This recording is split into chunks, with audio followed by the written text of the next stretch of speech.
شب معراج رجب المرجب کی 27ویں شب حضور رحمت عالمین صلی اللہ علیہ وسلم کے حق میں افضل ترین شب ہے، کیونکہ اللہ رب العزت نے اس شب کو آپ صلی اللہ علیہ وسلم کو سب سے بڑی نعمت یعنی اپنے حسن ازل کے بے حجاب جلوے دکھائے۔ اس شب کی عبادات سے متعلق متعدد احادیث موجود ہیں، جن کو محدثین کرام نے فضائل اعمال میں معتبر قرار دیا ہے۔ حضرت انس بن مالک کی ایک حدیث جسے امام بہقی نے شعب الایمان میں، امام سیوطی نے جامع الاحادیث میں اور در منصور میں، اور شیخ عبدالحق محدث دہلوی نے ما ثبت بالسنہ میں بھی نقل فرمایا۔ حضور رحمت عالمین صلی اللہ علیہ وآلہ وسلم نے فرمایا، یکتب للعامل فیہا حسنات 100 سنہ، جس نے 27ویں شب رجب المرجب کی عبادت میں بسر کی، نیکیاں کیں، اللہ کریم اسے 100 سال کی نیکیوں کے برابر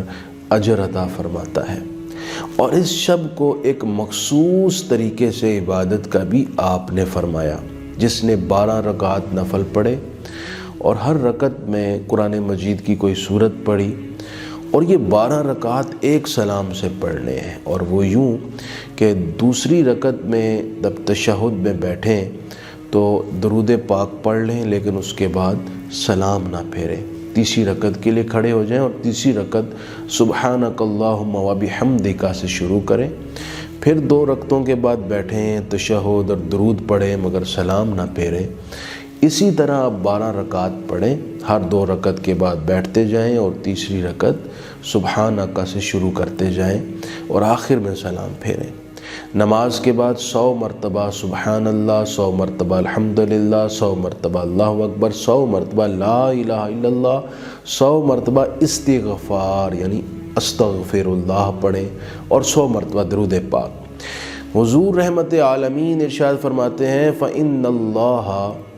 یستجیب دعاءہ کلہ، وہ شخص جو بھی دنیا و آخرت کی دعا مانگے گا اللہ پاک اس کی ہر دعا قبول فرما لے گا۔ دوسری حدیث پاک حضرت سلمان فارسی سے مروی ہے رضی اللہ تعالیٰ عنہ، آپ فرماتے ہیں حضور نے فرمایا، جس نے رجب المرجب کی 27ویں کی رات کو عبادت کی اور صبح روزہ رکھا، اللہ اسے 100 سال کی شب بیداریوں کا اور 100 سال کا روزہ رکھنے کا ثواب عطا فرمائے گا۔ حضور غوث العظم جناب شیخ عبد القادر جیلانی قدس سرہ العزیز نے غنیۃ الطالبین میں یہ بھی فرمایا،